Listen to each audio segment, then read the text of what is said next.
So today we're going to be practicing chemistry paper 2 multiple choice extended February March 2025 and paper 22. This is a really good paper and it's very good for practicing. So let's get started with this paper.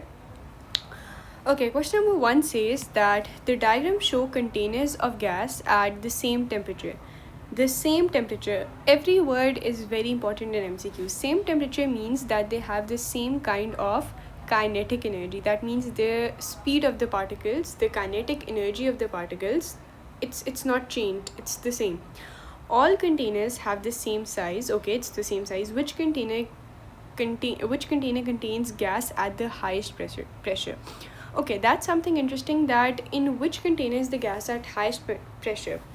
Look, first, to understand that which container is going to have the gas at highest pressure, you need to understand that what is pressure and why is it exerted. Okay, simply, what is pressure? Pressure is the force that is exerted on the walls on the container by the gas particles. Okay, for example, this is your hand. Okay, this is your hand, for instance. Okay, and someone has a needle and is poking your hand like this. So the force that is simply exerted on your hand by the needles, that's going to be the pressure applied on your hand. So the pressure on the container of the gas is simply the force that's going to be applied by the gas particles on these walls of the container. So obviously over here we have 1, 2, 3, 4, 5, 6 particles. Over here we have 1, 2, 3, 4, 5 particles. Over here we have 1, 2 and 3 particles, and over here we have 1, 2, 3 and 4 particles. So the gas that has more particles there, because all particles are going to exert equal force. A single ball is going to exert a equal force. All balls are going to exert equal amount of force because they all have the same temperature, they all have the same kinetic energy. Okay, they have the same temperature, they have the same kinetic energy, so they're going to exert the same amount of force. So what's different is that over here, since we have more particles, so there's going to be a greater force exerted. Okay, overall, if you increase the number of needles that are poking on your hand or pinching on your hand, the amount of force or the pressure on your hand is going to increase because you've increased the number of needles, because every needle is exerting equal force. So if you have 6 needles, you're going to have a greater force. Okay, overall force. So the pressure is going to be greatest in this one. Okay, a cooling curve for a substance is shown. A cooling curve simply means that it's cooled down as the temperature increases. Which statement is correct? Between U and V, the substance is condensing. Okay, so let's just quickly figure out what's happening in this cooling curve. Okay, I have this substance, I have a gas. For instance, I say I have a gas. I'm just like not right now confirmed, but I'm just thinking. I cool down a gas, cool. There's gonna be a point where my gas is gonna get tired, because I have a flat line, and a flat line means that state is changing. Flat lines always mean that the state is changing. So over here my gas is gonna convert into a liquid.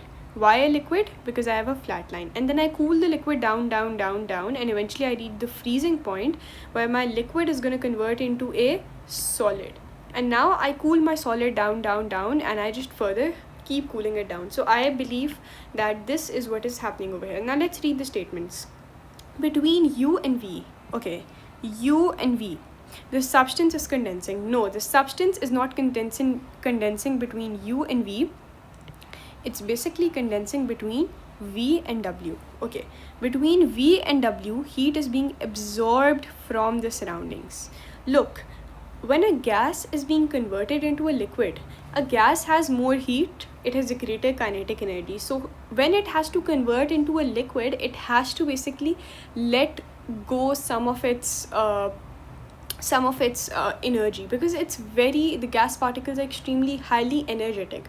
Because so when a gas has to convert into a liquid, it has to let go some of its energy. So what's going to happen is that gas is not going to absorb heat, it's going to release heat, because gas particles are extremely energetic. Liquid particles are a bit less energetic. So when a gas has to convert into a liquid, it has to release some of its heat, not gain. So what's going to happen is that heat is not absorbed, it's not absorbed, it's instead released. Okay, between W and X, the particles are close together and randomly arranged. Okay, so they're close together and they're randomly arranged. So let's check. This is W and this is X. Over here, our substance is basically a liquid, okay? It is a liquid and it's being converted from a liquid to a solid. So, in a liquid, from W to X, the particles are close together. That's correct, because in a liquid, the particles are always close together and they're randomly arranged. That is also correct, because in a liquid, the particles are randomly arranged. So, I guess option C is the correct one. Let's read D as well. Between Y and Z, the substance is changing from a liquid to a solid. From between Y and Z. This is our Y and this is Z. Substance is not changing state because it is basically not a flat line like this. A substance is only changing state when it's a flat line like this and this, okay? So that's what you had to remember. Okay, I'd like to ask you guys one more thing. If any one of you is proficient at chemistry, might know, why is this line longer than this line? Okay, this is also when a substance changing from gas to liquid, and this line also tells when a substance changing from a liquid to solid. But why is this line longer? Okay, I'd like to know the answer for this in the comments below, and then I'm gonna tell you guys if you have told the correct answer or not. Okay, that's a very interesting concept. Okay, samples of 4 gases are released in a room at the same time. The gases are carbon dioxide, hydrogen chloride, hydrogen sulfide, and nitrogen dioxide. Which gas diffuses fastest? Okay, for diffusion of a gas, you should know that the rate of diffusion is inversely proportional to the molecular mass. Okay, so the higher the molecular mass, the lower the rate of diffusion. So if you have to find a gas that has the fastest rate of diffusion, you need to find out the gas that has the lowest molecular relative molecular mass, because the gas that is going to be the lighter is going to diffuse the fastest. So carbon dioxide, carbon is, I guess it's 40, 44 or 40, whatever. Let's do it. Okay, carbon is 12 and 2 oxygen, meaning 16 and 16. So 12, then 16 plus 16. So it's 12 plus 16 plus 16, and that gives me 44. So this one's 44, hydrogen chloride. Chlorine is 36.5, 35.5, and because hydrogen is with it, plus 1, that makes it 36.5. I've done these MCQs so many times that now I can just tell it by looking at the question, the MR. Okay, hydrogen sulfide. Sulfur is 32 plus 2, because we have 2 hydrogens, that's going to be 34. And nitrogen dioxide. Nitrogen is 14. Okay, nitrogen is 14.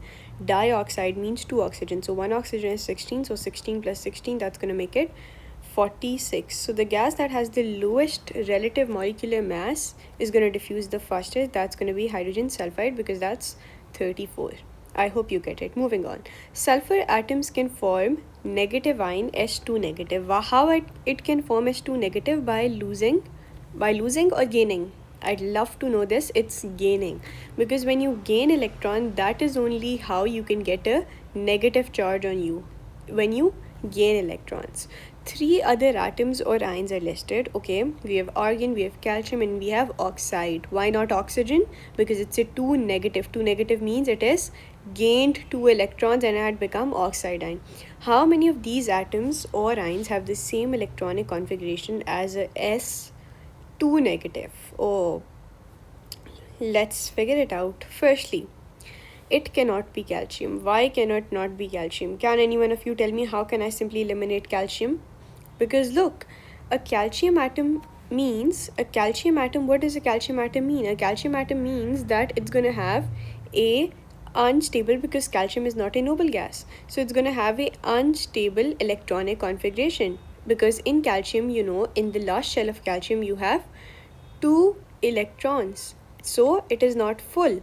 But when we have a sulfide ion, we know that the last shell is going to be full. How is it going to be full? Because it has gained these 2 electrons to get a stable electronic configuration. So either it can match the electronic configuration of argon or oxide. Okay, so let's check it by using a periodic table. So where is sulfur? Sulfur has 16. Okay, it is 16. and now it has gained 2 electrons because the ion we are dealing with is S2 negative. When it has gained 2 electrons, it's going to have 18. Let's check out with argon. Argon also has 18 electrons and sulfide ion also has 18 electrons. That means that argon is going to match it. But let's check for oxide as well.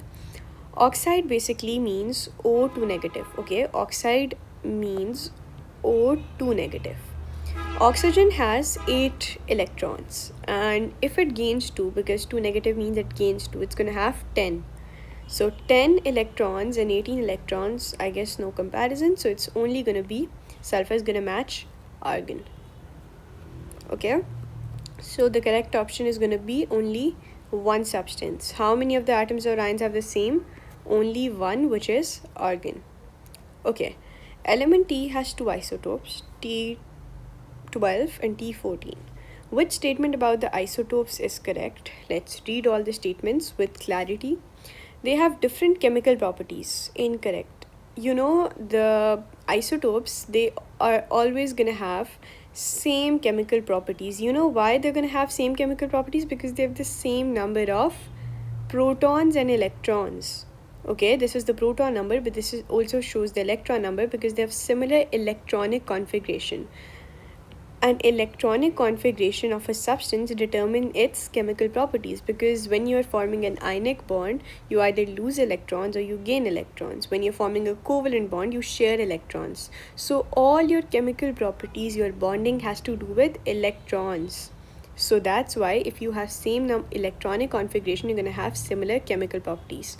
So this is going to be straight away incorrect. They have same chemical properties, incorrect.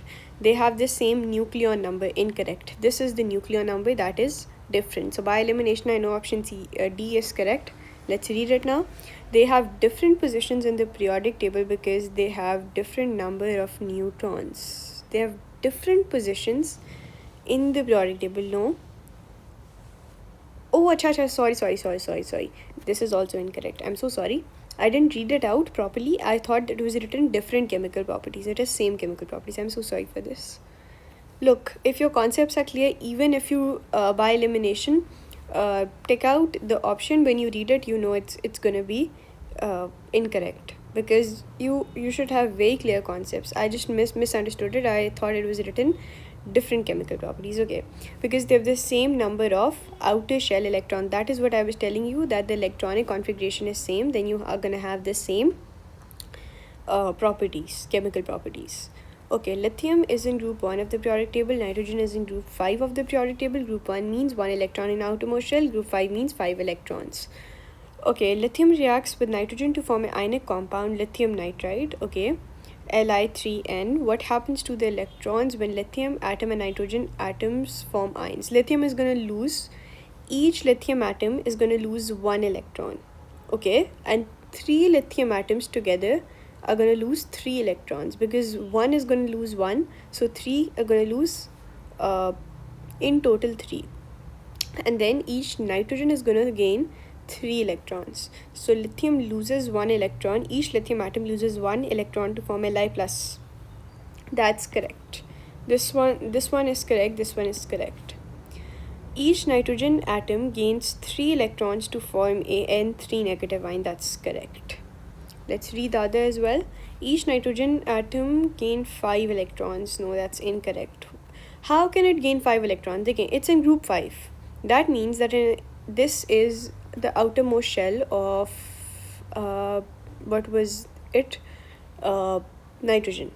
Now it has 5 electrons. Okay, 1, 2, 3, 4 and 5.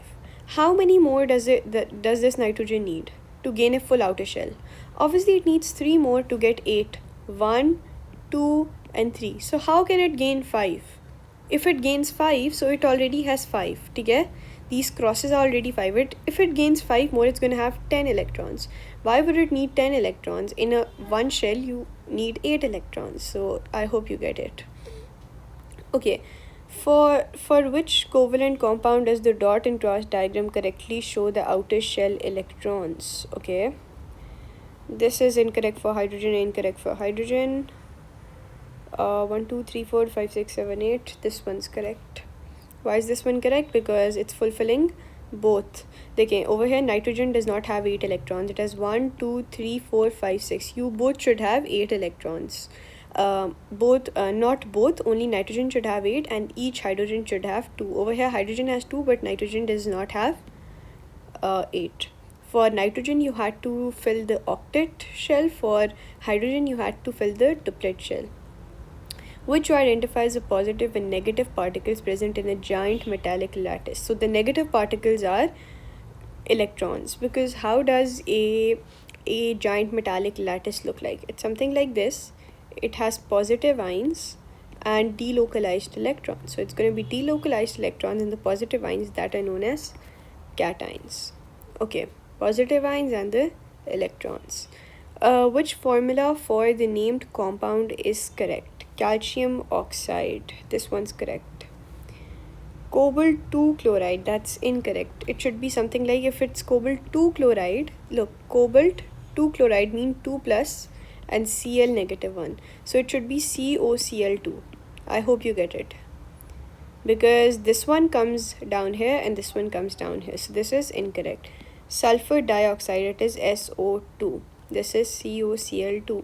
Anhydrous copper 2 sulfate. Oh, that's so incorrect. It should be CuSO4 only. Because copper also has a 2 plus charge and one sulfate also has a 2 negative. So they balance out each other, one copper and one sulfate. Okay. The equation for the reaction of magnesium with dilute sulfuric acid is shown. Okay. Which mass of magnesium sulfate is formed when 12 gram of magnesium completely reacts with dilute sulfuric acid? Okay.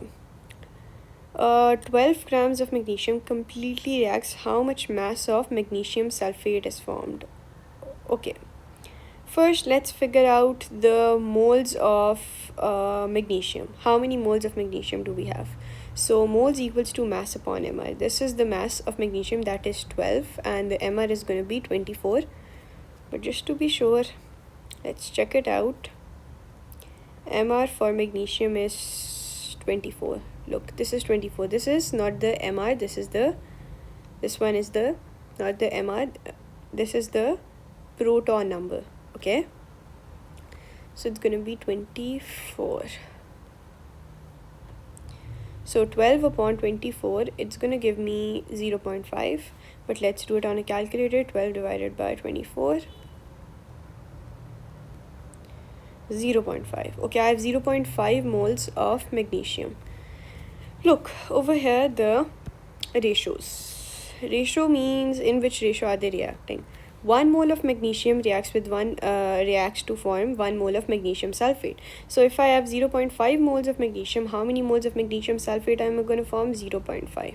Now I have the moles of magnesium sulfate. In equations like this, the best thing is that if you have the mole of one thing, you can easily figure out and find the moles of the other thing as well.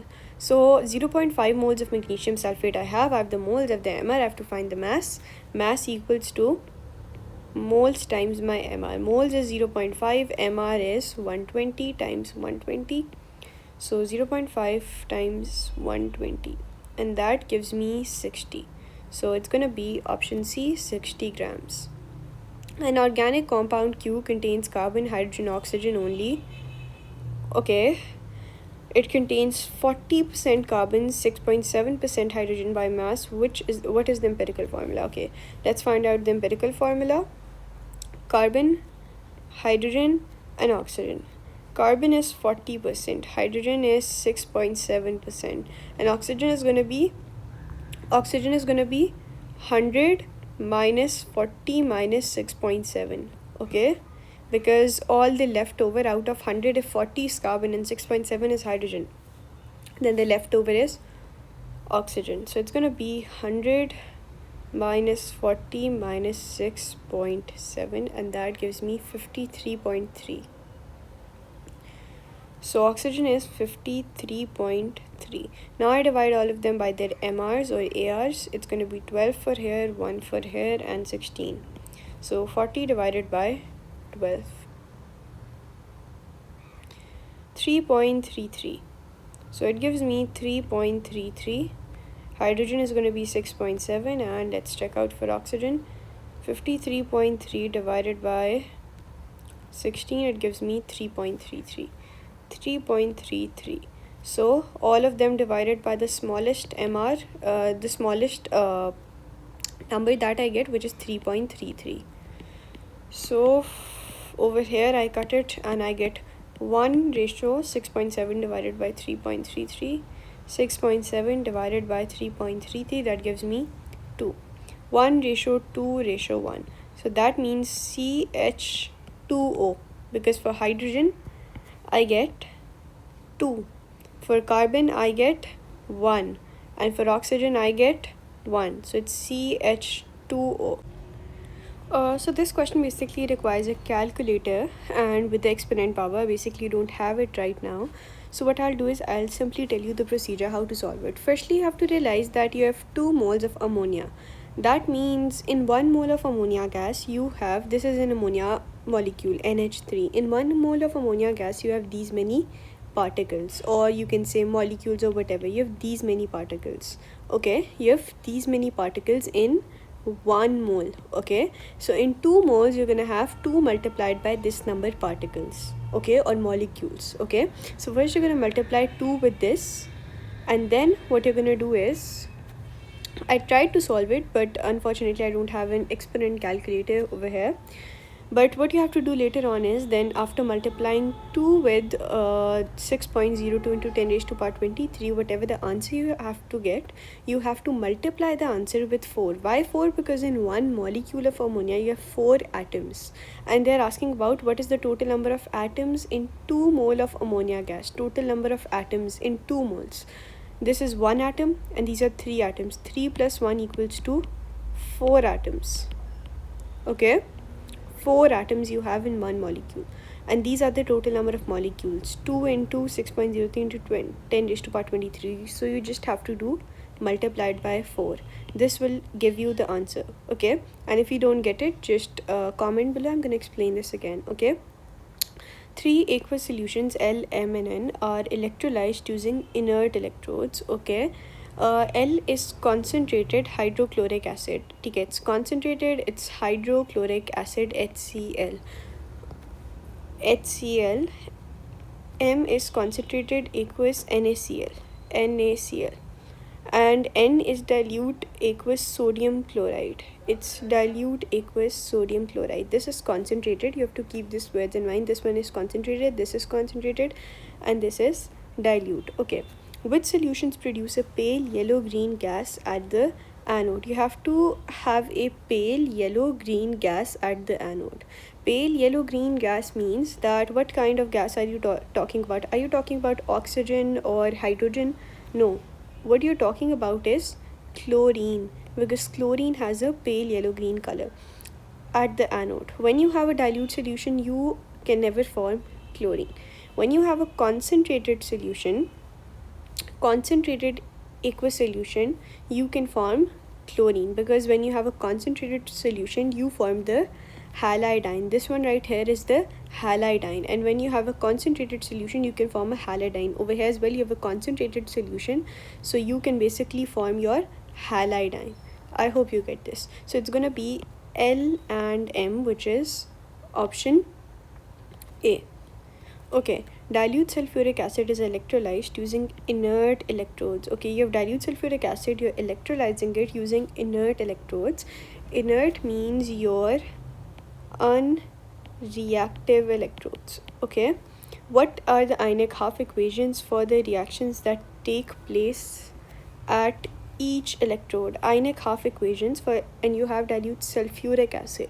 One is going to be, you have sulfuric acid as H2SO4, it's going to have H plus ions, it's going to have SO4 2 negative ions, and then because it's dilute, that means there is water in it as well. So what is going to have H plus ions and OH negative ions. So out of H plus and H plus are going to be formed. So this is going to be, H plus is going to form at the negative electrode. Why? Because this is a positive ion, and positive ion is basically attracted by the negative electrode. So H plus is going to form at the negative electrode. These are correct. And at the positive electrode, you're going to form a negative ion. And which kind of negative ion are you going to form? You're going to form OH negative, because sulfates don't discharge. So it's going to be this one. This is the correct equation for the discharge of your OH negative. So just look at the correct equation right here. Okay, these two are the correct equations. Okay, moving on. Which statements about hydrogen oxygen fuel cells are correct? They convert chemical energy into electrical energy. Yeah, that's correct, because you have chemical energy and then that's converted into electrical energy. Hydrogen is reduced in fuel cells. Okay, what's basically happening is that hydrogen, it is basically forming water. So what's happening is you have hydrogen, H2 plus O2, and you're forming 2H2O. Okay, so what's happening is that hydrogen over here has a charge of 0, over here it has +1. So is it getting reduced or oxidized? From 0 to +1 and increased. So hydrogen is not reduced, instead oxidized. They do not produce any atmospheric pollutants. That's also correct. The only pollutant or the thing that's produced is water, which is not a pollutant. So 1 and 3 are correct, which makes option C the correct one. Okay.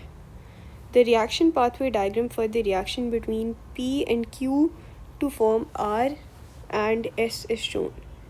P and Q to form R and S is shown. Okay.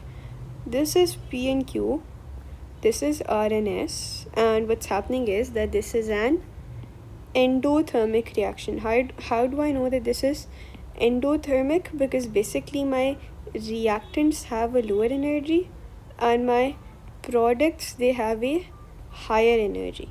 Okay?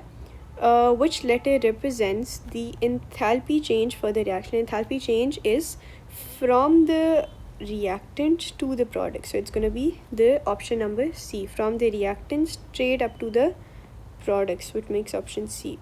Option B is your activation energy, and D is nothing, nor the enthalpy change nor the activation energy, and A is basically nothing as well again. Okay, the equation for the complete combustion of methane is shown. Okay, we are given with the bond energies. What is the enthalpy change for this reaction? Okay, to calculate the enthalpy change, first thing that you have to do is calculate the energy required for breaking the bonds, and then you have to calculate the energy required for making the bonds, because bonds are broken and then made. CH4, okay, let's draw it. CH4 should look something like this, and then you have plus 2O2. This is one O2 and this is the second O2. Okay, plus 2O2, and the products are carbon dioxide, which is something like this, one carbon dioxide and 2H2O, plus there is one HOH, and then basically you just copy this thing and you paste it. Okay, you have two H2Os. Done with. Okay, now first let's calculate the energy required for making breaking the bonds. First, this 1 2 3 4 CH bonds. So 4 times CH bond energy is 410. 4 times 410. Okay, then we have 2O double bonded to O. So 2 times 496. So 2 times 496. Let's calculate it. 4 times 410. Okay, 4 times 410 plus 2 times 296. That gives me 2232. So 2 times 496, sorry. 1 second. 4 times 410 and then plus 2 times 496, and that gives me 2632. Done with the energy that was required to break the bonds. Now energy required to make the bonds. Okay, now we have 2 times C double bond O, 1 C double bond here and 1 C double bond O here. So 2 times 805. Okay, if 2 times 805 is okay, plus we're gonna have, firstly, how many OH bonds do we have? One OH bond, second OH bond, third OH bond, and fourth OH bond. So we have 4 OH bonds, plus 4 times OH bond is 460. 4 times 460.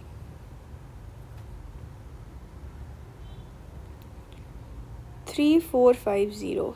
3450. So what I get, I just have to subtract these. 2632 minus 3450.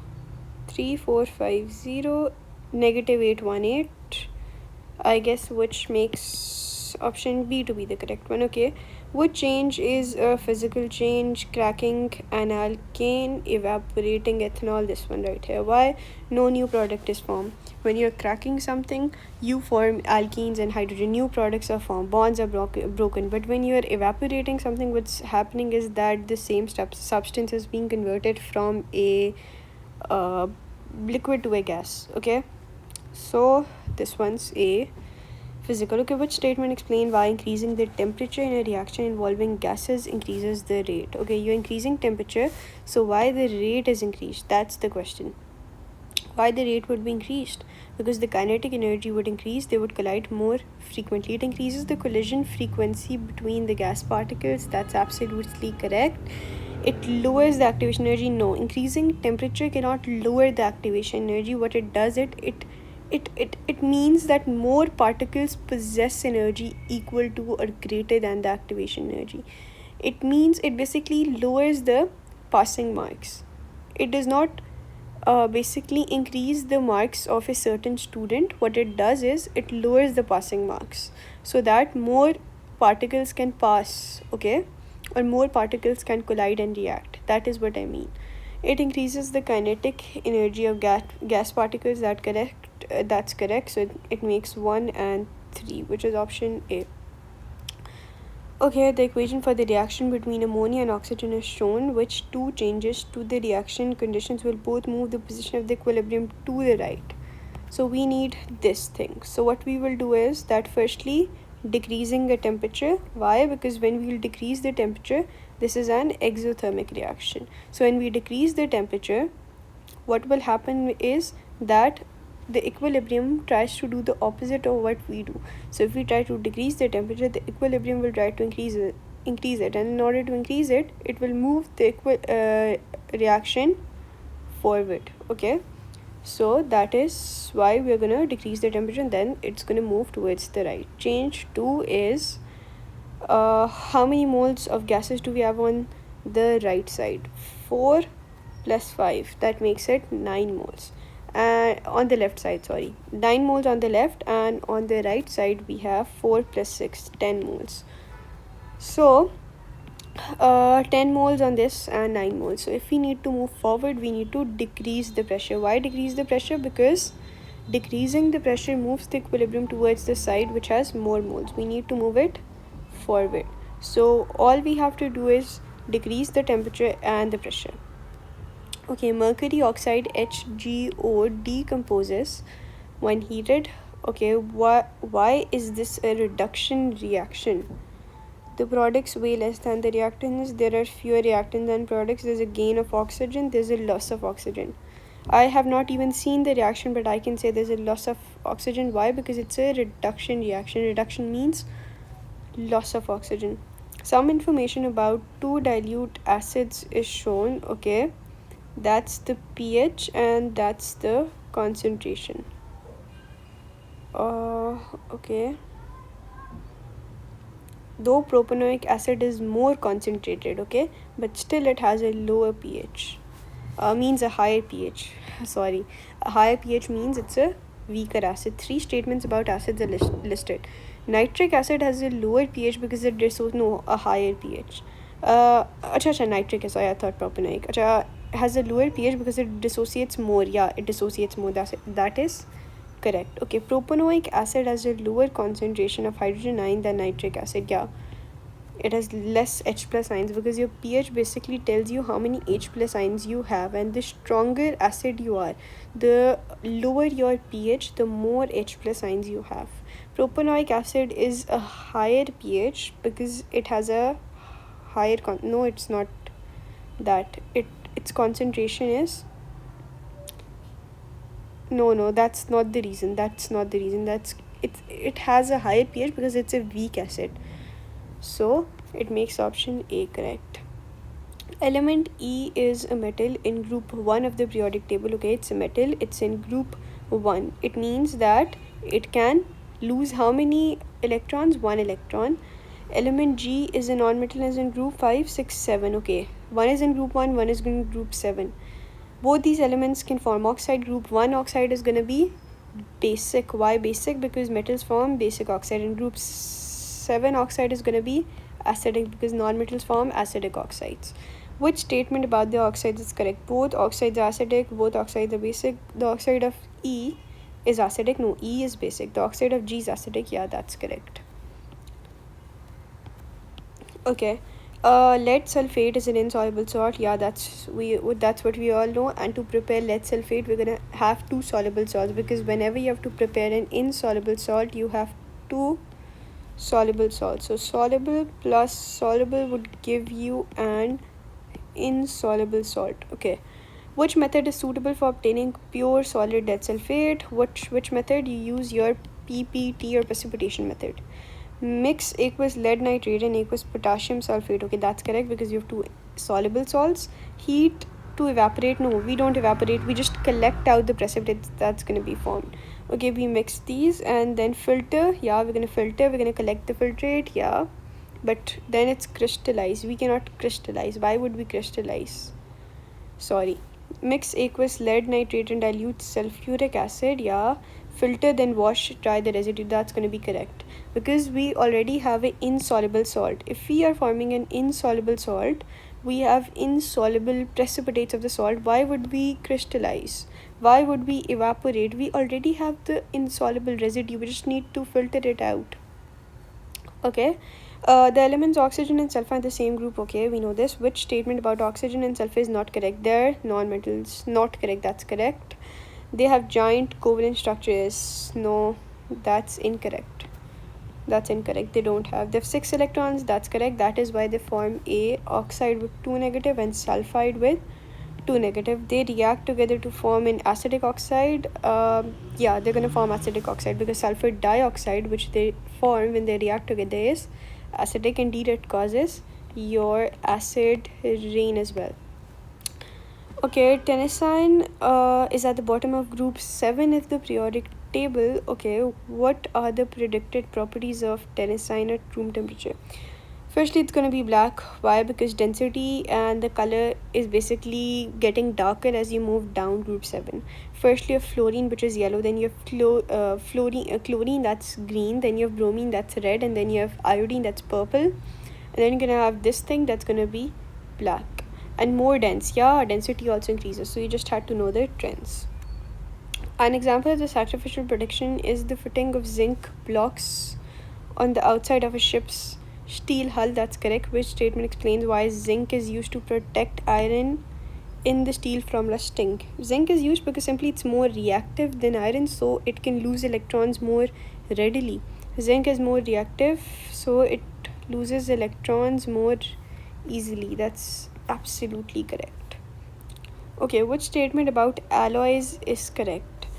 Alloys are harder than pure metals because they contain strong intermolecular forces. Alloys are metals, they basically have metal, so how can they have strong intermolecular forces? They're not molecules. Brass is an alloy containing mainly copper and tin. No, copper and tin.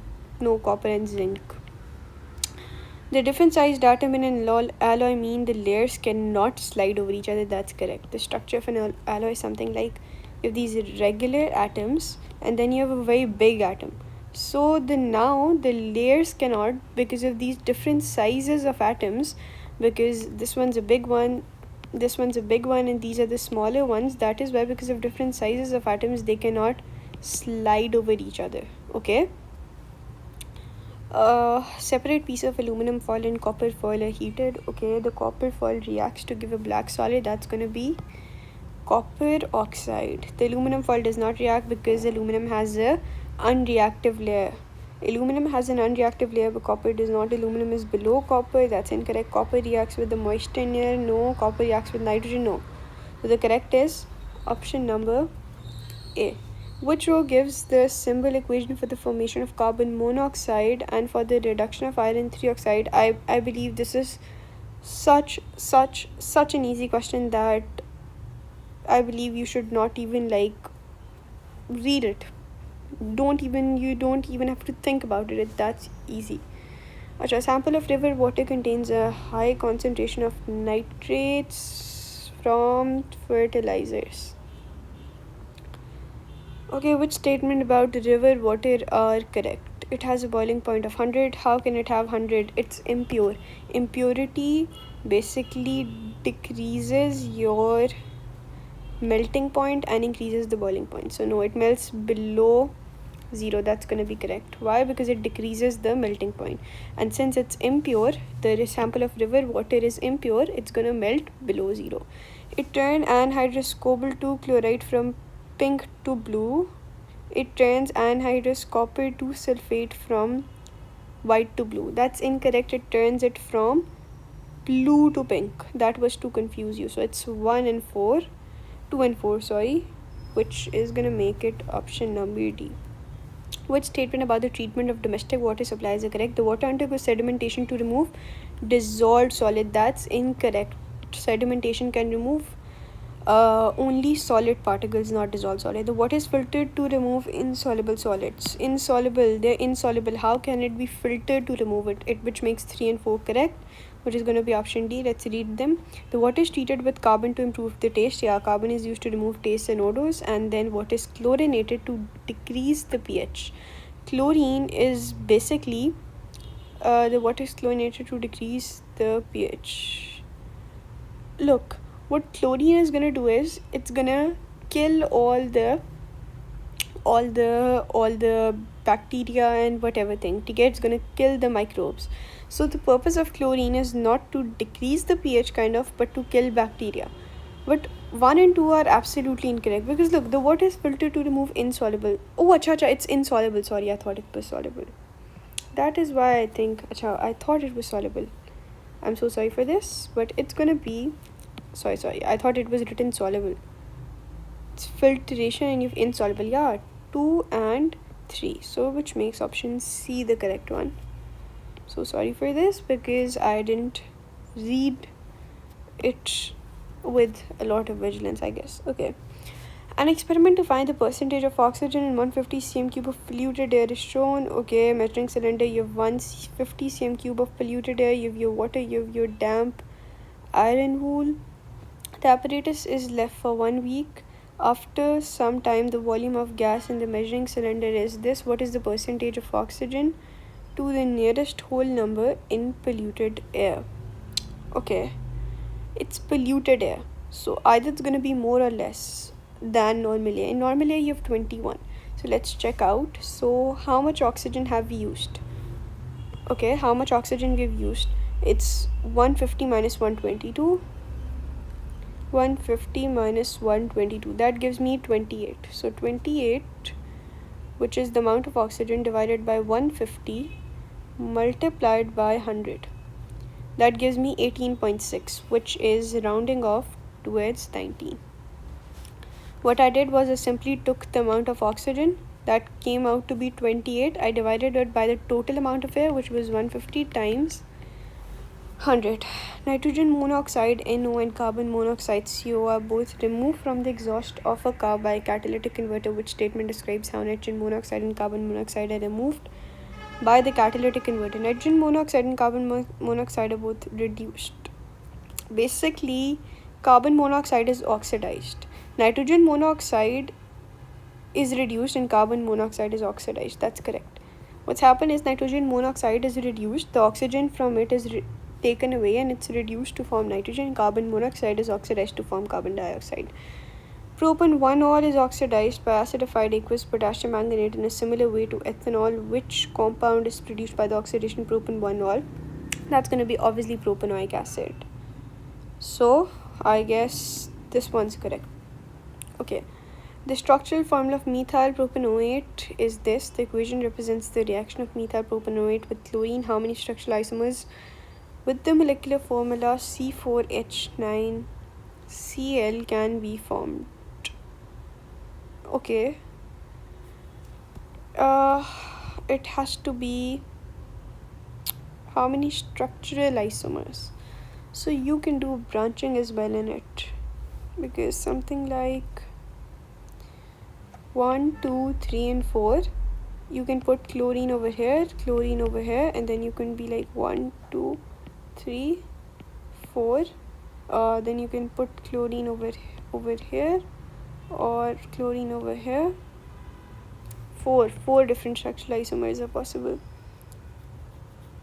Yeah, 4 different isomers are possible.